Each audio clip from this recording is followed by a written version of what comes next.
cari sendiri ya. Ya pokoknya lama-lama makin gede ya istilahnya. Lama-lama makin gede. Oke, kesusahannya pasti banyak dan udah lalui banyak hal ya kok ya.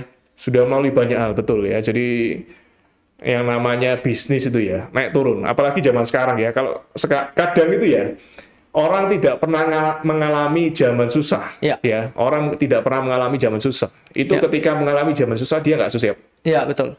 Nah, 3 tahun pandemi, bisnis saya oke, no problem. Dan bahkan kalau secara keseluruhan itu membesar. Tiga-tiganya nih, 3 lini itu. Tiga-tiganya. Oke. Secara keseluruhan totalnya membesar. Ya. Kenapa? Karena saya siap. Something should happen ya. Ya. Yang namanya bisnis itu selalu ada sesuatu yang tidak Diduga. kita tidak siap ya. Jadi ada aja. Jadi kita udah nyiapin ya. Ini skenario A ya kan. Kalau seperti ini, skenario B kalau seperti ini, skenario C seperti ini. Datangnya ternyata yang lain ya. Skenario kesekian. Kadang orang nggak siap. Ya. Nah, karena nggak siap, banyak yang jatuh. Saya lihat banyak kiri kanan saya ketika sebelum pandemi ya. Kita ngomong ini sebelum pandemi itu bisnisnya jalan ya. Bisnis jalan, bagus. Akhirnya dia mulai nyicil ya kan. Mulai nyicil biasa kan gitu ya. Udah punya mobil 1 ya kan, mulai nyicil mobil kedua ya kan. Udah punya mobil 2, mulai nyicil rumah yang lebih besar. Ditawarin tanah, ini loh tanah murah, prospeknya bagus, mulai ambil cicilan. Jadi cicilan 1, cicilan 2, cicilan 3, cicilan 4. Dia pikir income saya kan oke ya. Jadi misalnya income-nya sebulan profitnya 100 juta misalnya kan, yang diperbolehkan untuk mengambilan cicilan kan sekitar 40% ya. 30-40%, berarti kan 30-40 juta. Selama masih bisa 30-40 juta cicilan masih oke. Dia belum merasakan ketika something should happen. Itu semua buyar semua ya. Drop kan, langsung ngedrop. Dan akhirnya saya melihat juga banyak yang cicilannya gak kebayar ya. Banyak macet ya, rumahnya mulai masuk lelang ya kan, udah banyak sekali ya, apalagi 3 tahun ini karena mereka nggak siap.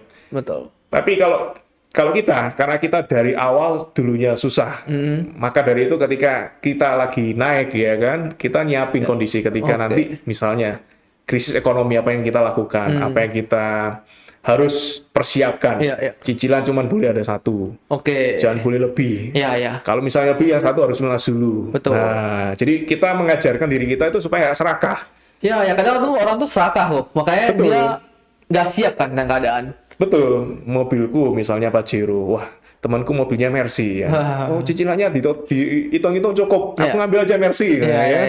Padahal cicilannya dia rumahnya belum lunas ya kan, dia belum misalnya gudangnya belum lunas ya kan, harusnya kan prudent ya. Kalau prinsip saya, kita akan pasti bisa dapetin itu semua. Yang penting tinggal tunggu waktu aja.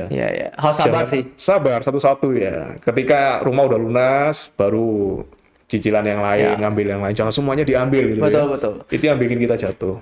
Ada nggak sih kok pengalaman bisnis yang jatuh drop sampai habis kok? Kalau jatuh drop sampai habis ya, kita sih belum pernah ya jatuh drop sampai habis. Kan ada orang yang udah kaya banget, drop habis, dia mau mulai lagi di bawah. Pernah nggak di lembah itu kok? Saya belum pernah, dan mudah-mudahan nanti juga tidak terjadi ya. Karena anggapannya kan ya kita kan masih kepala 3 ya. Kepala 3, saya mulai pertama kali berbisnis, mulai kali usaha itu kan ketika kita kuliah. Jadi kan 19 tahun ya. Kalau misalnya 30 ya kurang lebih sekitar belasan tahun ya. 11-12 tahun. Ya itu biasanya ditanyakan pertanyaan ke mungkin yang kepala 5, kepala 6, mungkin jam terbangnya lebih tinggi ya. Nah tapi kalau saya sih kita belum pernah. Dan juga kita nggak harap sampai habis-habisan seperti itu ya. Karena saya sih berprinsip kalau bisnis harus prudent. Prudent itu maksudnya apa ya? Kita ekspansi juga sesuai lini, ya kan? Yang kedua juga jangan semua tawaran diambil, ya kan?